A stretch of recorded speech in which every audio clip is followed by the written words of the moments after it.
کہ اے لوگوں ہم نے تمہیں نماز پڑھنے کا حکم اس لیے دیا کیونکہ یہ نماز تمہیں برائیوں سے روکنے والی ہے، یہ نماز تمہیں برائیوں سے دور کرتی ہے، اس لیے ہم نے تمہیں نماز پڑھنے کا حکم دیا۔ ما اوحی الیک من الکتاب واقم الصلاۃ، اے میرے نبی اللہ تبارک و تعالی نے جس کتاب کو تمہارے اوپر نازل کیا تم اس کتاب کی تلاوت کیا کرو اور نماز کی پابندی کرو۔ نماز کی پابندی کیوں؟ اقیم الصلاۃ ان الصلاۃ تنہی عن الفحشاء والمنکر، نماز کی پابندی اس لیے تاکہ تم برائیوں سے بچ جاؤ، یہ نماز تمہیں برائیوں سے روکتی ہے، یہ نماز تمہیں گناہوں سے، یہ نماز تمہیں بدکاری سے روکتی ہے۔ العالمین قرآن مجید کے اندر دوسری آیت کریمہ کے اندر بیان کر رہا ہے وَلَوْ أَنَّهُمْ آمَنُوا وَاتَّقَوْا لَمَثُوبَةٌ مِّنْ عِندِ اللَّهِ خَيْرٌ۔ اللہ رب العالمین اس آیت کریمہ کے اندر بھی گناہ گار لوگوں سے مخاطب ہو رہا ہے اور اللہ رب العالمین ایسے لوگوں کی طرف اشارہ کر رہا ہے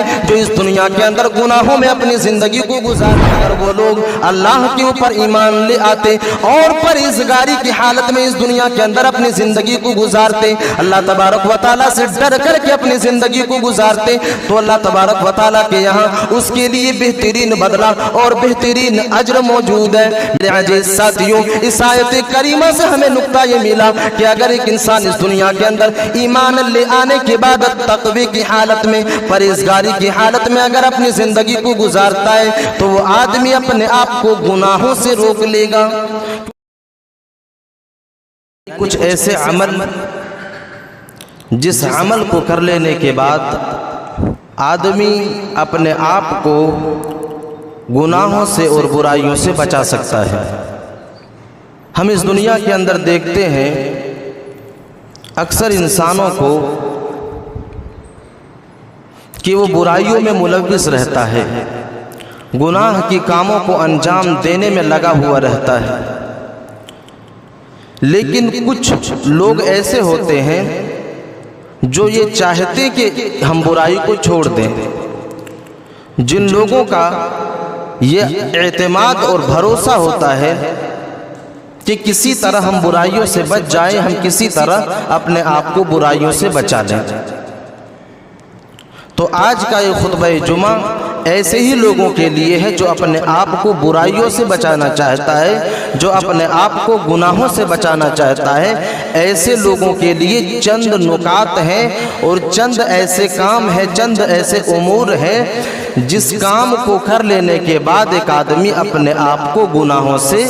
بچا سکتا ہے۔ تو سب سے پہلی چیز سمجھنے کی کوشش کرتے ہیں کہ وہ کون سا عمل ہے، وہ کون سا نقطہ ہے، وہ کون سا حربہ ہے، وہ کون سے امور ہیں جس امور کو اپنانے کے بعد، جس کام کو کر لینے کے بعد آدمی اپنے آپ کو گناہوں سے بچا سکتا ہے۔ سب سے پہلی چیز جو ہے وہ ایمان ہے۔ آئیے سب سے پہلے قرآن مجید سے اسی ایمان کے اوپر ایک آیت کریمہ کو دیکھ لیتے ہیں۔ اللہ تبارک و تعالی قرآن مجید کے اندر ارشاد فرماتا ہے وَمَن يُؤْمِن بِاللَّهِ يَهْدِ قَلْبَهُ۔ اللہ رب العالمین اس آیت کریمہ کے اندر ایسے امور کی طرف اشارہ کر رہا ہے کہ اے دنیا والے لوگوں، اگر تم اپنے آپ کو گناہوں سے بچانا چاہتے ہو، اگر تم اپنے آپ کو برائیوں سے روکنا چاہتے ہو، تم برائیوں کی دلدل میں جا رہے ہو، تم گناہوں کی راستے پر جا رہے ہو اور تم یہ چاہتے ہو کہ ہم اپنے آپ کو گناہوں سے بچا لیں، تم یہ سوچتے ہو کہ ہم اپنے آپ کو برائیوں سے روک لیں، تو سب سے پہلی چیز یہ ہے کہ تم اس چیز کے اوپر عمل کرو وَمَن يُؤْمِن بِاللَّهِ يَهْدِ قَلْبَهُ۔ اللہ رب العالمین کہہ رہا ہے کہ جو آدمی اللہ تبارک و تعالیٰ کے اوپر ایمان لے آتا ہے اور جو آدمی اللہ تبارک و تعالیٰ کی وحدانیت کی گواہی دے دیتا ہے، اللہ رب العالمین ایسے انسان کے دل کو ہدایت سے آراستہ کر دیتا ہے، ایسے لوگوں کے دل کو اللہ تبارک و تعالیٰ ہدایت کے راستے کے اوپر گامزن کر دیتا ہے۔